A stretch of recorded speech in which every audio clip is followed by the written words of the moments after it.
One, two, three. The joyful sounds of success. After a few failed attempts, these 4-H'ers finally get it right. Well, what we're doing is we are trying to make our balloon go to the top of the string while carrying as many pennies as we can. So we're learning by trying. The whole goal is to get them to understand how flight works and how balance is, so then we can process that out. Plus, there's a lot of problem solving. In our curriculum, it's not just about the content, but also about the life skill. So they're going to be able to use the problem solving skills more than the actual science skills in that particular activity, because they had to figure out, okay, why did our rocket go up the first time only 3 inches? And then the second time it went all the way up. And that's exactly what 4-H programs are all about, helping students develop critical thinking skills to solve real-world problems. Learning by doing. 4-H lets you do stuff. It's about doing. We do a lot of planning, but it's really about experiential education.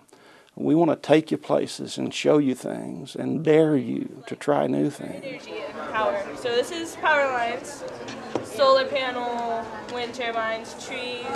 4-H programs are designed to show students that learning is relevant to the world around them.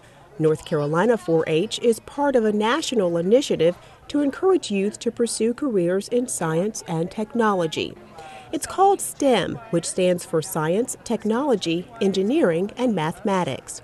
Through STEM and other programs, 4-H'ers focus on some of the world's most pressing concerns.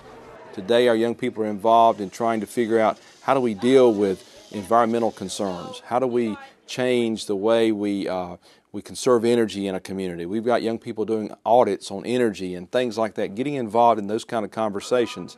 In 2007, more than 40,000 North Carolina 4-H'ers started their own businesses after participating in educational programs on entrepreneurship and business development. Now think about that. That's something you can unleash on North Carolina, create new jobs, create entrepreneurship, and begin to build new economies in local communities. Those are the kind of things that we're involved in 4-H today and have been in the past and will continue to be in the future. Camps have always been a staple in 4-H and continue to be. Now there are also other health and wellness programs that address things like obesity and teen pregnancy. Today's 4-H maintains its strong agricultural ties, but also includes after-school programs, some that focus on dropout prevention and help for at-risk students. Another major state initiative right now is our Operation Military Kids program. And in this program, you realize that North Carolina is a state that has a huge number of deployed military personnel. And the Operation Military Kids program is designed to bring these young people into settings at conferences and in groups that supports their handling their parent being deployed. Many of the programs that 4-H provides have changed as the needs of our state's youth have changed. Now enrollment is at an all-time high, with more than 239,000 students participating statewide. If you take the demographics in terms of gender, in terms of minority involvement, ethnicity, if you look at who we are as a people, 5 to 19-year-old in North Carolina, we are a mirror image of that. We absolutely hit the targets in terms of Latino involvement, in terms of African American involvement. Our gender split is ideal. And that's a great tribute to our county 4-H agents, our volunteers who have really stretched their arms out and said, everybody's included. Everybody can be a part.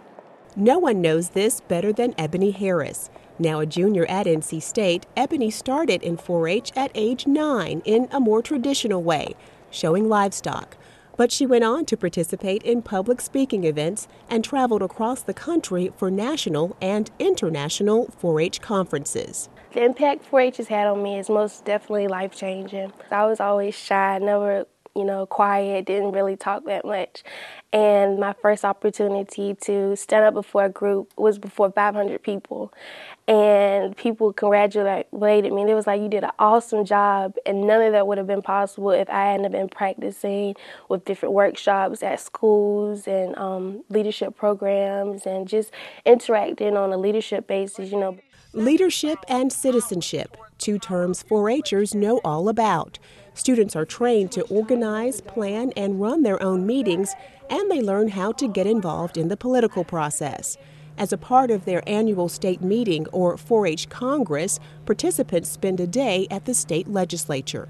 We really try to show being active in 4-H that it just gets you out in the community. I've also been able to interact with elected officials and discuss with them what 4-H has to offer here in North Carolina and what great youth organization it is. A four-leaf clover marks the symbol for the organization. Each H has its own meaning: head, heart, hands, and health, things 4-Hers have used throughout history. And as it was in its beginnings, when our nation is in crisis, 4-H responds. Like when Hurricane Katrina hit the Gulf Coast region, 4-Hers in North Carolina organized a massive relief effort.